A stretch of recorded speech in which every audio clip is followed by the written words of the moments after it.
Between 431 and 404 BC, the Greek world was consumed by the Peloponnesian War, a struggle between the naval empire of Athens and the land power of Sparta. Among those who witnessed the conflict was the Athenian historian Thucydides, whose history of the Peloponnesian War remains one of the most influential works of political and military history ever written. In 416 BC, during the 16th year of the war, Athens turned its attention to the small island of Melos. Although the Melians were a colony of Sparta, they had remained neutral throughout the conflict. Refusing to submit to Athenian rule, they soon found their island surrounded by an Athenian expedition. Before the siege began, Athenian envoys met with the Melian leaders in a private conference. For ourselves, we shall not trouble you with specious pretenses, either of how we have a right to our empire because we overthrew the Mede, or are now attacking you because of wrong that you have done us, and make a long speech which would not be believed.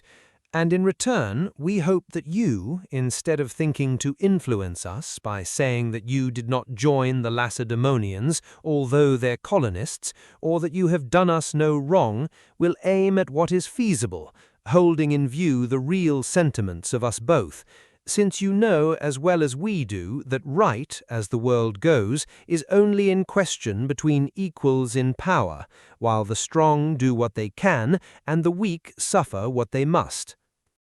As we think, at any rate, it is expedient. We speak as we are obliged, since you enjoin us to let right alone and talk only of interest, that you should not destroy what is our common protection, the privilege of being allowed in danger to invoke what is fair and right, and even to profit by arguments not strictly valid if they can be got to pass current.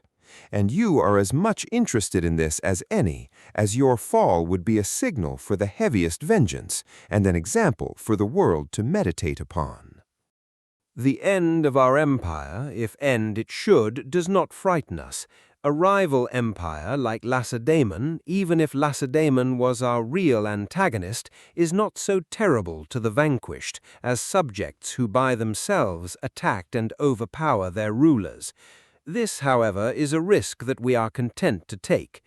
We will now proceed to show you that we are come here in the interest of our empire, and that we shall say what we are now going to say for the preservation of your country, as we would fain exercise that empire over you without trouble, and see you preserved for the good of us both. And how, pray, could it turn out as good for us to serve as for you to rule? Because you would have the advantage of submitting before suffering the worst, and we should gain by not destroying you. So that you would not consent to our being neutral, friends instead of enemies, but allies of neither side? No, for your hostility cannot so much hurt us, as your friendship will be an argument to our subjects of our weakness, and your enmity of our power. Is that your subjects' idea of equity, to put those who have nothing to do with you in the same category with peoples that are most of them your own colonists and some conquered rebels? As far as right goes, they think one has as much of it as the other, and that if any maintain their independence, it is because they are strong, and that if we do not molest them, it is because we are afraid. So that besides extending our empire, we should gain in security by your subjection, the fact that you are islanders and weaker than others, rendering it all the more important that you should not succeed in baffling the masters of the sea. But do you consider that there is no security in the policy which we indicate? For here again, if you debar us from talking about justice and invite us to obey your interest, we also must explain ours and try to persuade you, if the two happen to coincide.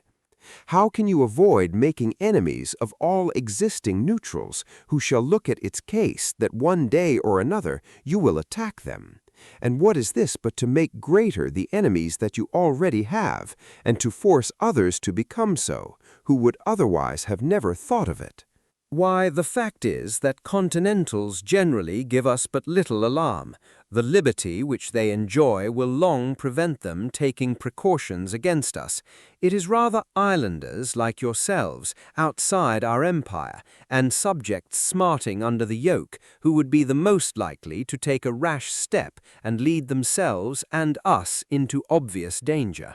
Well then, if you risk so much to retain your empire, and your subjects to get rid of it, it were surely great baseness and cowardice in us, who are still free, not to try everything that can be tried before submitting to your yoke.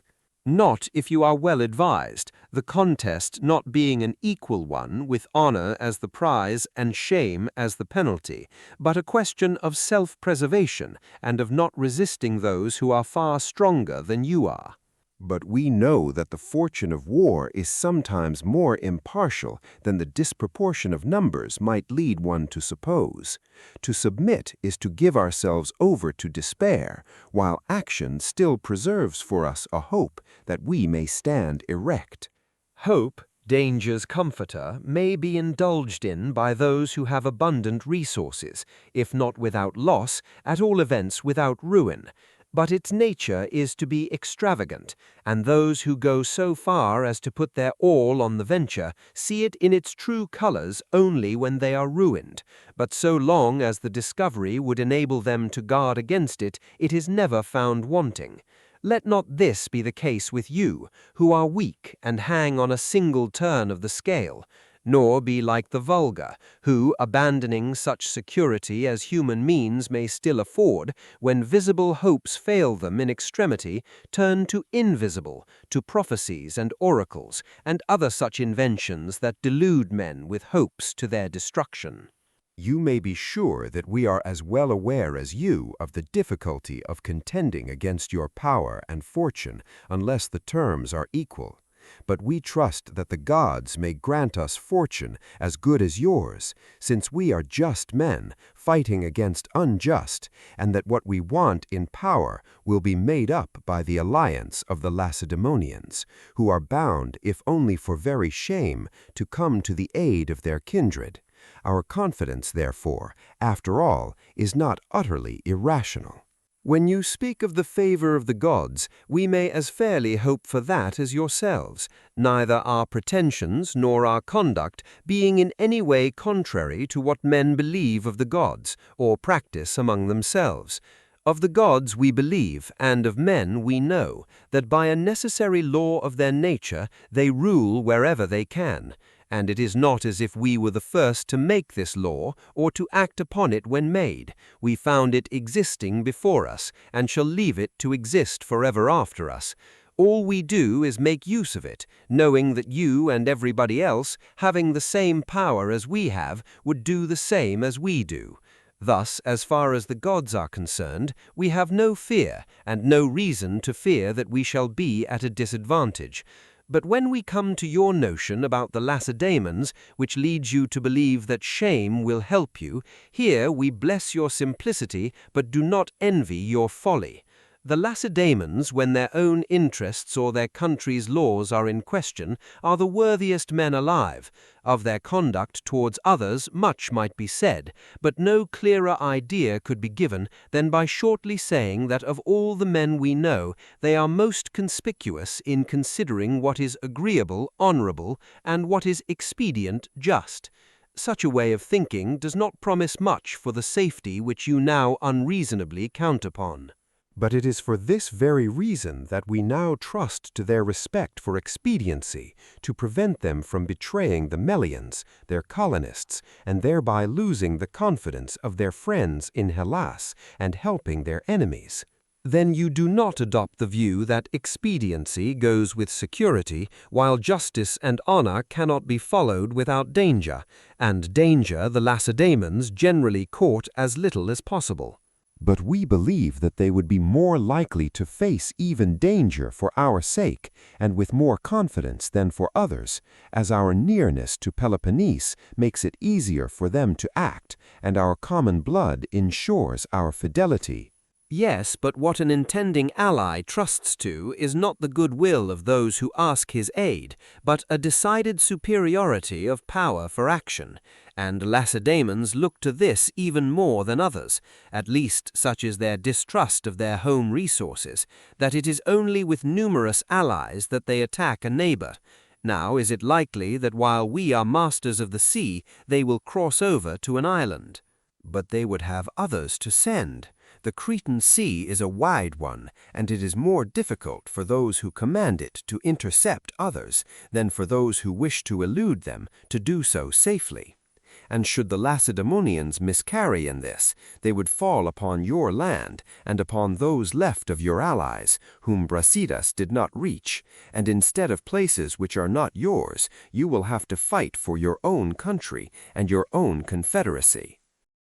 Some diversion of the kind you speak of you may one day experience, only to learn, as others have done, that the Athenians never once yet withdrew from a siege for fear of any. But we are struck by the fact that after saying you would consult for the safety of your country, in all this discussion you have mentioned nothing which men might trust in and think to be saved by. Your strongest arguments depend upon hope and the future, and your actual resources are too scanty as compared with those arrayed against you for you to come out victorious.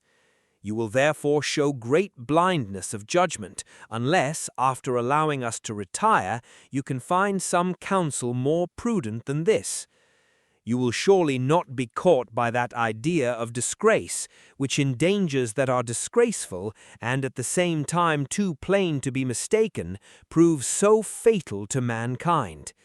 Since in too many cases the very men that have their eyes perfectly open to what they are rushing into let the thing called disgrace, by the mere influence of a seductive name, lead them on to a point at which they become so enslaved by the phrase as in fact to fall willfully into hopeless disaster, and incur disgrace more disgraceful as the companion of error than when it comes as the result of misfortune. This, if you are well advised, you will guard against, and you will not think it dishonorable to submit to the greatest city in Hellas when it makes you the moderate offer of becoming its tributary ally without ceasing to enjoy the country that belongs to you. Nor, when you have the choice given you between war and security, will you be so blinded as to choose the worse. And it is certain that those who do not yield to their equals, who keep terms with their superiors, and are moderate towards their inferiors, on the whole succeed best. Think over the matter, therefore, after our withdrawal, and reflect once and again that it is for your country that you are consulting, that you have not more than one, and that upon this one deliberation depends its prosperity or ruin. The Athenians withdrew from the conference, but the Melians refused to surrender. They chose to defend their freedom, trusting in their own courage, the gods, and the possibility of Spartan assistance. The Athenians then began the siege of Melos. They surrounded the island with their forces and blockaded it by land and sea. After months of resistance, the Melians were eventually forced to surrender after internal betrayal weakened their defences. The fate of Melos was severe. The Athenians executed every adult men, enslaved women and children, and later sent Athenian settlers to inhabit the island. The Melian dialogue became one of the most famous passages in Thucydides' work. It is studied today in international relations as a classic example of political realism,